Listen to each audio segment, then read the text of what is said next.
Good day guys. As you can see on the oscilloscope screen, that is normal timings out of a GP or a GPX that has normal timings. It's nothing like enhance or fine gold or any of the other sharp or anything else.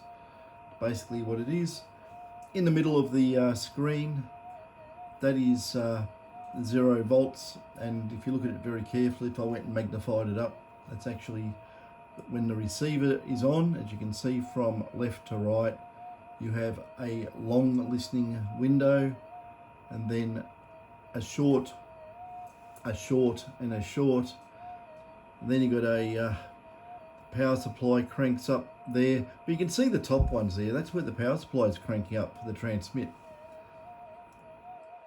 So what I said about these Minelabs, they turn the power supply on and off. So that's the power supply coming on there, there, and there, and there. And that's meant to hold up enough charge in the capacitors to keep the electronics up. As you can see, when the receive part of the timing comes on, it's also dead time and everything else in there.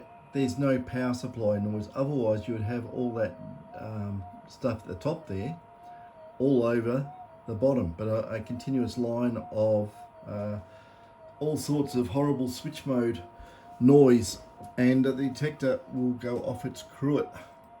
It won't like it. A lot of people, a lot of other companies out there keep the power supplies on, and these detectors, when they're very sensitive, well, you can see the power supply is not even really connected to the receivers, but there it is, it's picking it up. There's just leakage on the board and it's going to amplify it. So rather than try and tackle it, they said, I'll just turn the power supplies off. So if we zoom in on this,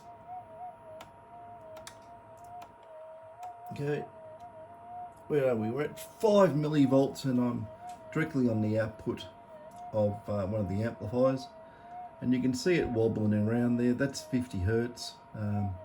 It's actually a lot worse on the back of the camera because it's the frames are interlacing or something there, and moving in and out of phase, and the oscilloscope's showing it really fast, so it's not much movement. But on the back of this, it looks like it's on a pogo stick. It's really bad actually, but that's just 50 hertz. So anyway, we'll get back to what I was going to get on about. This is a fine tuning to get these detectors behaving really, really well. And what I've also, it's my opinion, right, that it alleviates some of this offset when, if you put a mono coil on, people run it in double D because it works better than in mono, running both channels, and that's just completely ridiculous.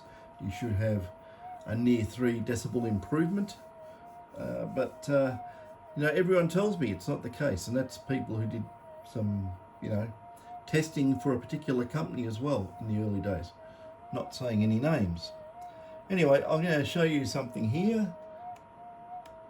I have to zoom down. We'll get those horrible waveforms, the power supply. Now, between the receiver turning on and the power supply and the transmitter turning on, they want to make sure, anyone wants to make sure that the op amps inputs are not in a high or low state when it's going into receive mode, because it has to get there. It takes time. And even with really good op amps, there's a handful of nanoseconds, depending on the op amps, of settling time. And if it's oscillating and moving up and down into the receive window, it's going to create havoc. It's going to create noise, and it's probably going to make half your signal disappear. It also make ground balance very, very difficult as well, I'd say. Just my opinion, right? It's all my opinion. So anyway, I'm going to use a scrap board to show you the next bits, because I won't be able to zoom in on the detector down there. You have a look at this thing here on the bench, and I'm probably got this thing zoomed in too far. Doomed in, yes. This thing's had a few things done to it. Don't worry about that. It's not it's not going to really detract from this exercise. It's there's some resistors there, and there's some extra parts, and you've done something with the damping MOSFET. Yeah, it's a new one in there. That actually blew up. Don't ask me how. It goes through a 390 ohm resistor from the flyback, and that's clamped, and it took it out anyway. So anyway, you can probably see there I've got a couple of trim pots, and I've got the oscilloscope lead down there on, it's actually the output of one of the op amps on the input stage, or going into that 4053 multiplexer around there. I've got some clamp diodes there and so forth. And what we're going to do, and I'll show you what one thing you can do with these. And I'm going to get the scrappy board. Now, where do I put that? Oh, it's here. Okay. Now I'll zoom this out because I'm going to have to hold this in front. I don't want to get too close, or it won't look right. Okay.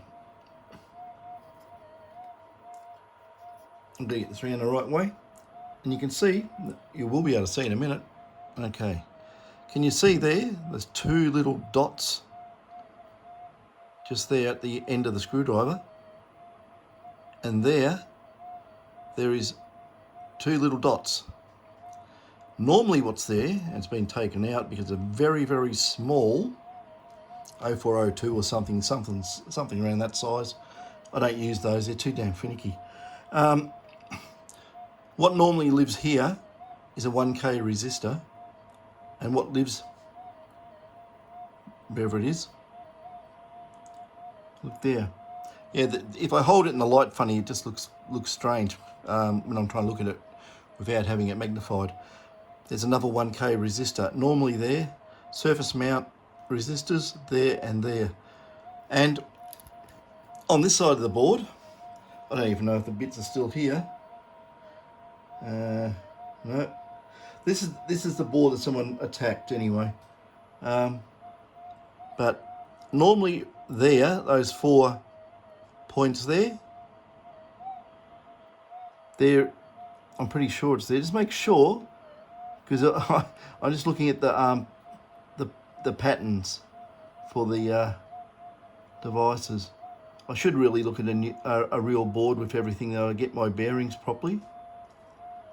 But on the boards, there are a couple of getting a dry throat again.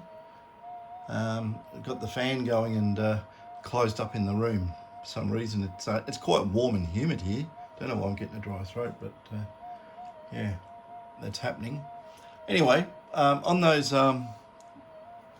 in here, there's a couple of BF908 dual gate MOSFETs, and what they do is, in conjunction with that 1K resistor, I'll just turn this detector off for a second, it's driving me nuts. In conjunction with that 1K resistor, the 1K resistor goes to the non-inverting input on one op amp, and because there's two resistors, goes on the other one. That's where the op amps live here. And it basically goes to ground, and basically is putting itself between the inverting input and non-inverting input. So it's got to go through the dual gate MOSFET, as that has to be switched on. And what it actually does is there's probably, you've got to look at you have to measure the forward admittance of these MOSFETs, but we're not going to worry about that. Just say, for instance, when they're on, they're 150, 200 ohms or something, okay? We'll look at it that way. We're not going to go into great technical detail because it just goes over everyone's head, on 99% of people's heads, and they tune out.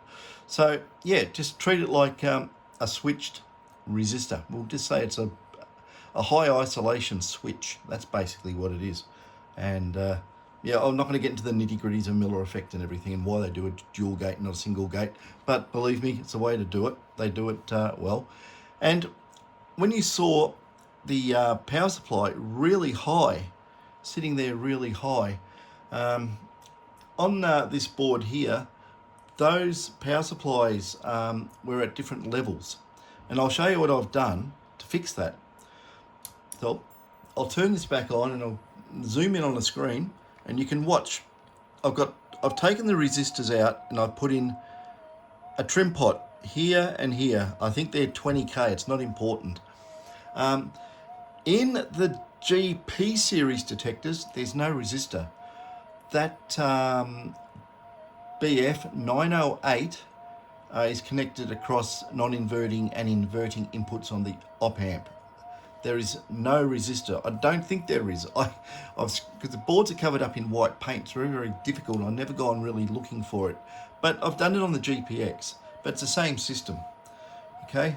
So anyway, we'll get up on the oscilloscope, and we've got two pots here. Okay. And there's basically, I've connected to one. I could have used two channels on this and have two crow probes. I'm just doing one at a time. So I'll show you what you got to do to get everything balanced, to get the, I'll just zoom in, to get the op amps turning on with very, very minimal, basically, you know, any out of kilter turning back on state. So where it's looking at the power supply, we want to get that center lined on 0 volts between the op amp supply rails, +5 and -5.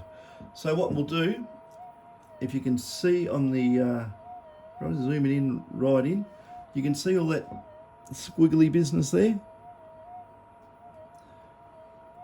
Now, if I remember rightly, that's this. So I've got to get on this one here. Oh dear me, I'm left-handed, I'm reaching right over the bench. Anyway, I'm going to start turning this pot, and you'll see what's happening. I hope my big fat hand doesn't get in the way. Alright, it'll just phase jump on the crow. It'll have a different lock or trigger point, so not really worried. So if you have a look there, I've got the power supply sitting near the DC level, which is in the middle of the, here.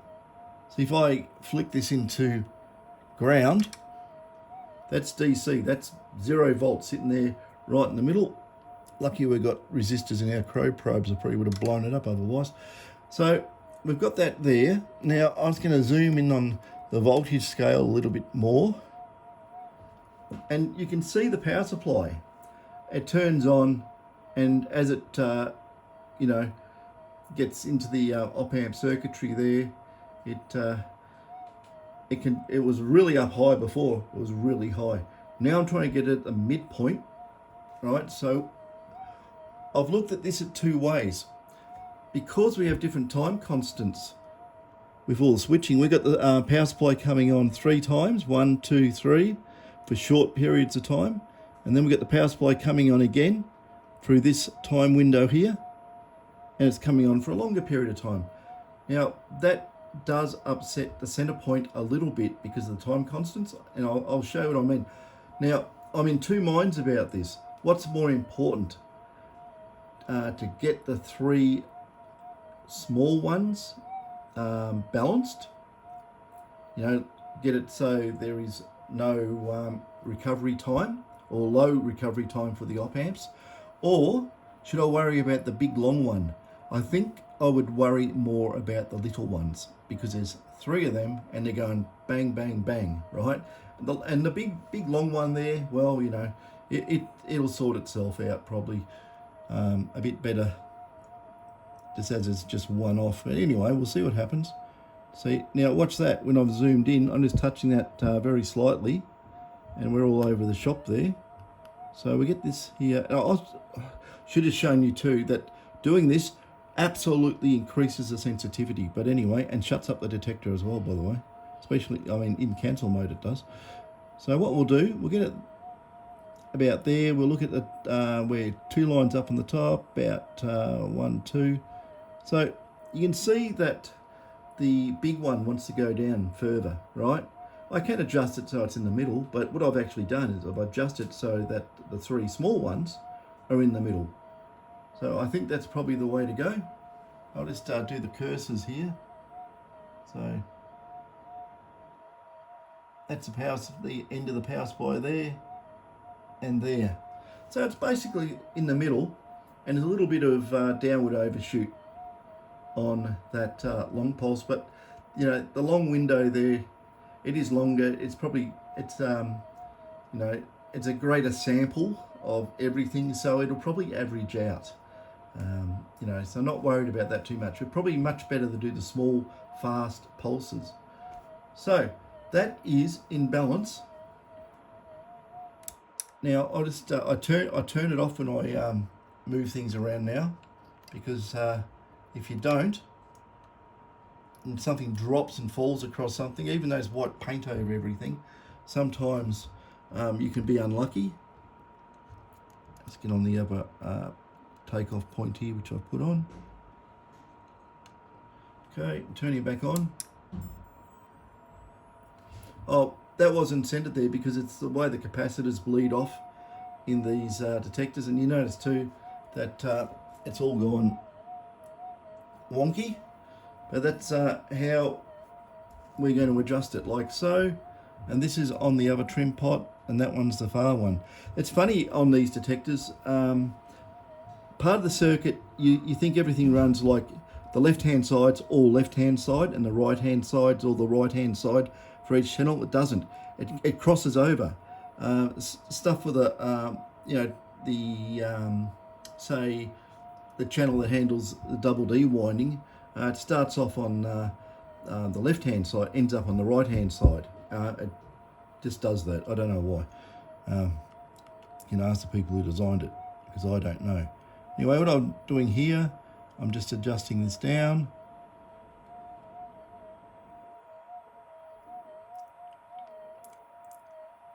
It probably wobble around a little bit because it's trying to lock on different positions. That's probably about okay. There we go. I'll just push the level over there to lock it. So, you know, it's you'd have a look to it. Also, because that is on a double D coil, we've got different impedances in the windings, right? Realistically, you probably should do this on a mono coil if you're going to use monos all the time. But, you know, what are we, 20 millivolts, and we're probably about 2 millivolts off ground, or the center point there. That's because of the coil windings. That's the impedance of the coil winding. I wouldn't worry about that. And probably when you put a mono on at that level, it will just drop straight down and be exactly the same as the other. But all these differences in cancel mode, anything that's different, it's not going to cancel out when you flip it 180 degrees, and thus you're going to have residual noise. That's why cancel mode doesn't properly cancel, because you need the transmit winding, instead of being you know, half an ohm, and the receive winding being whatever it is, 5 or 6 ohms, and it's completely different you know, capacitance, reactance, and everything about it, right? So you're not going to have a perfect match. You could do changes in the detector to, say, on the receive winding side, and, you know, do some tricks in there, trying to line it up a little bit better, and it would cancel better, of course. But then what happens when you put a mono in? It'll be all out of kilter. So just, you know, line it up, and away we go. Now, on this detector, I'll just turn up the volume a bit.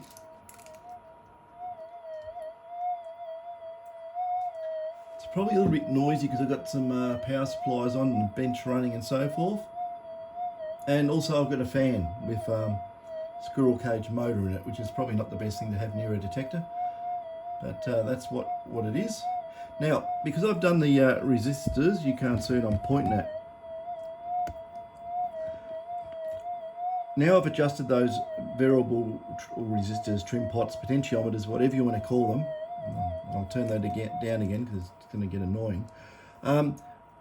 Unsolder or unsolder and measure the values and put the closest resistor you can in that place. And they're little 0402s or something, whatever they are. Very, very tiny. They won't take an 0805, but I've done it, but it's you got to sort of get it, make solder blobs and then try and wrap it around. It's painful. You're probably better off getting the right resistors. You're probably better off just getting a metal film resistor and just bend the legs around actually, and just make sure it doesn't touch anything. Otherwise it'll go completely bonkers. But a small surface mount resistor is the way to go. Little tiny things. So anyway, we've got this basically balanced out, both channels. I'll get the I'll turn this off because everything wants to make noise, believe me. Even when I've got my ground, it just pulls noise in. Yeah, I don't really want to turn my fan off, so we'll have to put up with a bit of noise. What else have I got on? I'm just trying to think of if I got other switch mode power supplies running. And well, there is right behind me. I've got a UPS, and that's doing that business over there. Got a router, got the fan, and I've got a couple of switch mode power supplies over there to power the router. So that's where the noise comes from in this place at the moment. But anyway, to give you an idea, this is in normal mode. If you can see down there somewhere, I don't think it's probably on the right angle, is it? So it's in normal mode. I've only got on about a quarter gain of the gain boards I've put in there, so it's not much gain, but it's just a little bit noisy tonight. I think people have their air conditioners on and so forth. Well, what I'm going to do, I'm going to crank this up. I'm going to crank up the volume. We'll go up to the magic coil height around there somewhere, and I'm going to zoom this out so it's way too. Oops, need 4 hands to do this. Okay, that can stay there, that can stay there, and I'm going to zoom it out, otherwise, there you go. So, even though this is a bit of noise, I'll just see if I can tune it a bit. Where are we?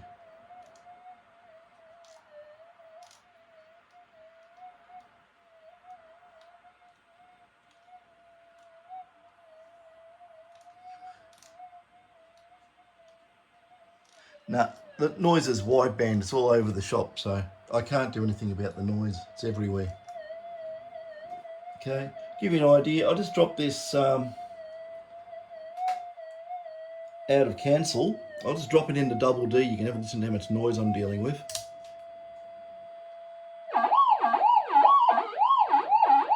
Okay, that's mono. And back on the cancel. So, without cancel, or I should be using the cancel coil, but neither here nor there. Again, this you got to remember, this thing is all balanced on the input. It's in cancel mode. I'm going to use a 0.05 because it's nice and small. Normal timings.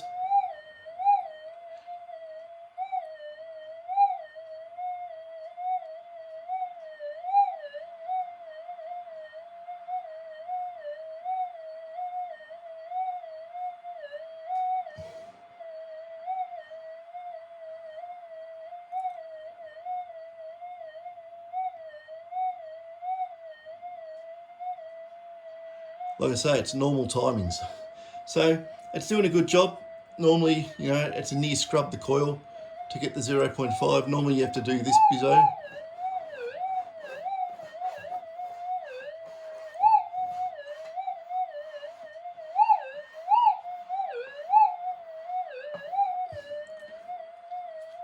Yeah, it's doing quite well.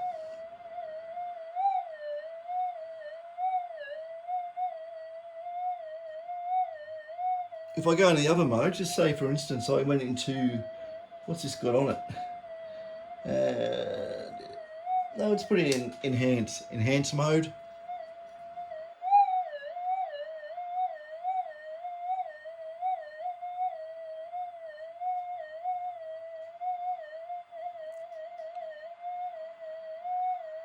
Normal Minelab would have petered out by now.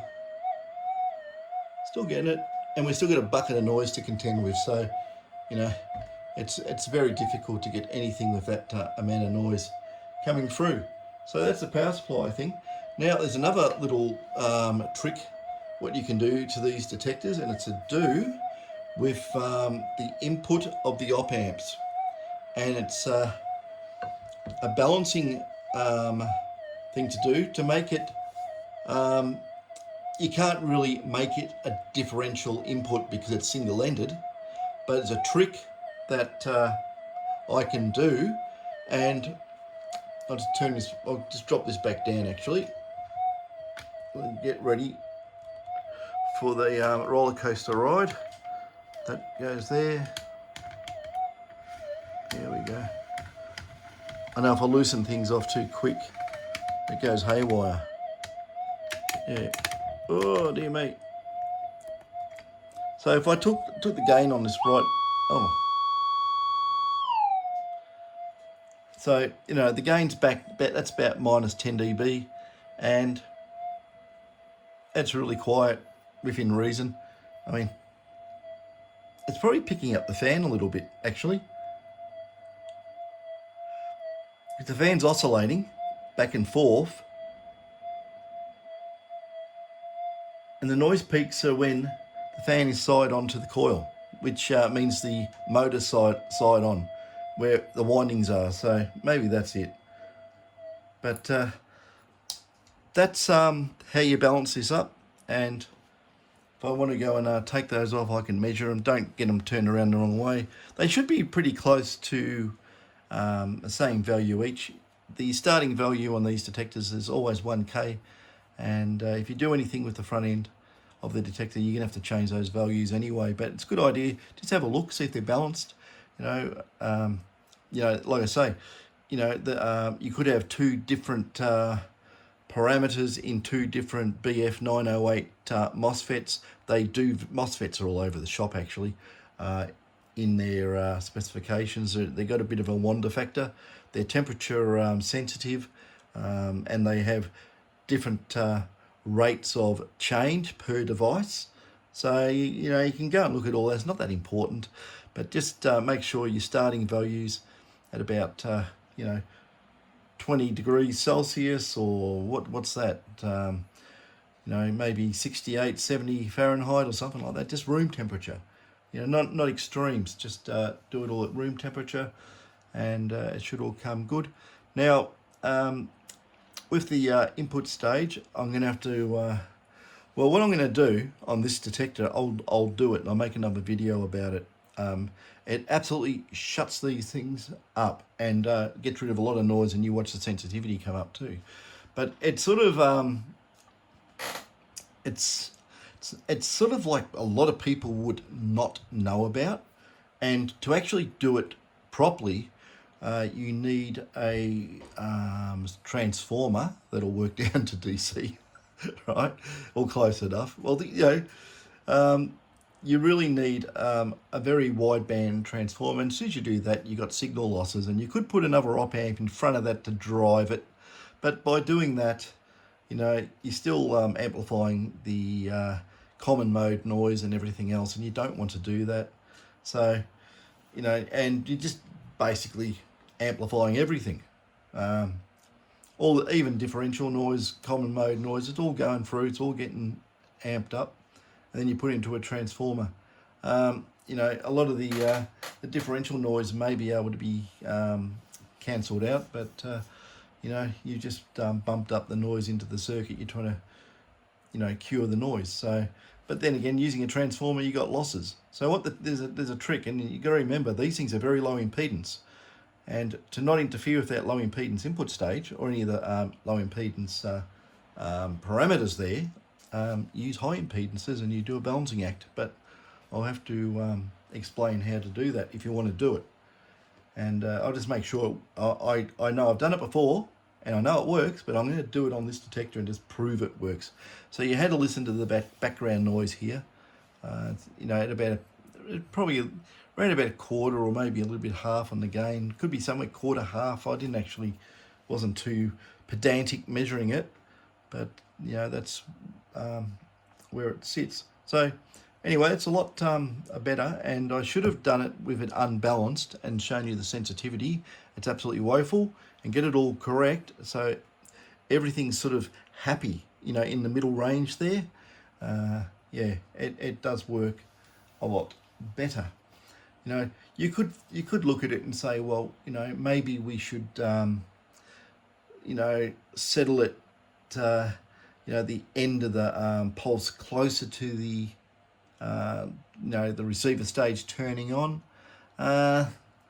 It doesn't make any difference as long as it's not too skew if up or down. You could try this yourself. There's a lot of look, my brain sort of sits there chugging away at it, going, like a ooh ah, what if, maybe, and or whatever. Sorry, that's just the way it works. And I'm always thinking, even when I'm explaining something, I'm thinking, could I explain it better? Is there a better way to do it? And sometimes yes, but I've already gone down the path. So, but yeah, I'm just thinking about that. Yeah. Actually, I don't think it makes much difference. It's just the fall off rate. You're probably better off catching it right in the middle. So, and if you want to smoothen it out a lot more, make it more smooth on the power supply rails, put in some small series resistors and add some decent capacitors, because the little capacitors there does not do anything to the return of the low frequency component through those op amps. The capacitors, in my opinion, are not big enough. I know they're not big enough. I've done the experiments, okay?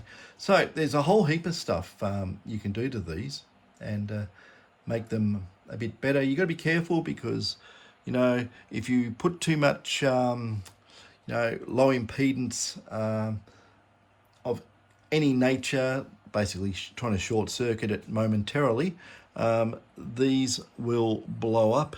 A little FND, whatever they are, 712, 618, or 718, 618, sorry, FMMT, I think they are. Yes, I knew I left this detector on. I'll tell you why I knew, because I turned the amp off. I didn't turn the detector off, because when I put my finger on that one there, it felt damn hot. They actually get hot. They're just set up as a regulator capacitor multiplier type setup. They're just bipolar. Very, very low voltage drop transistors. They got a voltage drop of somewhere around 150 or 200 millivolts, something like that, not 600 or 700. Otherwise it'd be massive power dissipation, they go up in smoke. But yeah, I'm drawing a little bit of extra current through this system here to power up my other board. So, I've got it done in a way that it won't, when I turn it on, it won't go bang. If you just put capacitors, say a couple of thousand microfarads or something on the output of these in the circuitry, you turn this on, smoke will just go pop, pop, and smoke will come out. So you've got to retain your voltage levels, but also have enough drop. You could use very, very small surface mount inductors, something with, 0.1, 0.2 of an ohm, 0.3, whatever, of a drop, volt drop across the windings. 10 microhenry, 100 microhenry. Got to be careful doing that too, because it back rings, it gets into the circuit, makes noise.